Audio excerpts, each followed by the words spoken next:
केंद्रीय वित्त मंत्री निर्मला सीतारमण ने 1 फरवरी को वित्त वर्ष 2025-26 का बजट पेश किया। उन्होंने बिहार के लिए कुछ खास घोषणाएं की। इन घोषणाओं को विपक्ष ने इसी साल अक्टूबर-नवंबर में होने जा रहे बिहार विधानसभा चुनाव से जोड़कर देखा।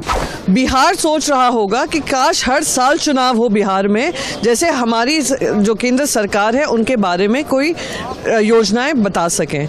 बिहार में चुनाव आ रहा है, 2 तरीके से पता चलता है, जब ध्रुवीकरण शुरू करते हैं और आम आदमी का बजट अनाउंस होता है।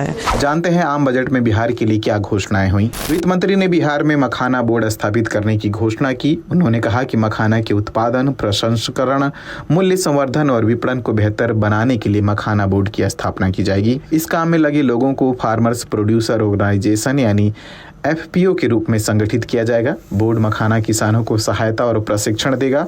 बोर्ड ये सुनिश्चित करने के लिए काम करेगा कि उन्हें सभी सरकारी योजनाओं का लाभ मिले। देश में सबसे ज्यादा मखाना की खेती बिहार में होती है। यहाँ लगभग 35,000 हेक्टेयर में मखाने की खेती होती है। 25,000 किसान इससे जुड़े हुए हैं। बिहार के कृषि मंत्री मंगल पांडे ने कहा था कि सरकार का लक्ष्य है कि अगले 2-3 साल में 50 से 60,000 हेक्टेयर में इसकी खेती हो और 50,000 किसान मखाने की खेती से जुड़े। वित्त मंत्री निर्मला सीतारमण ने बिहार में एयरपोर्ट सेवा के विस्तार की घोषणा की। वित्त मंत्री ने कहा कि उड़ान यानी उड़े देश का आम नागरिक स्कीम के तहत अगले 10 सालों में 120 नई जगहों को एयर सेवा से जोड़ा जाएगा। वित्त मंत्री ने कहा कि बिहार में ग्रीन फील्ड एयरपोर्ट की सुविधा प्रदान की जाएगी ताकि राज्य की भावी जरूरतों को पूरा किया जा सके। इसके अलावा उन्होंने पटना एयरपोर्ट का विस्तार करने और बिहटा में ब्राउन फील्ड एयरपोर्ट बनाने का ऐलान किया। वित्त मंत्री ने अपने बजट भाषण में कहा कि IIT पटना का विस्तार किया जाएगा, हॉस्टल और दूसरे इंफ्रास्ट्रक्चर को बेहतर किया जाएगा।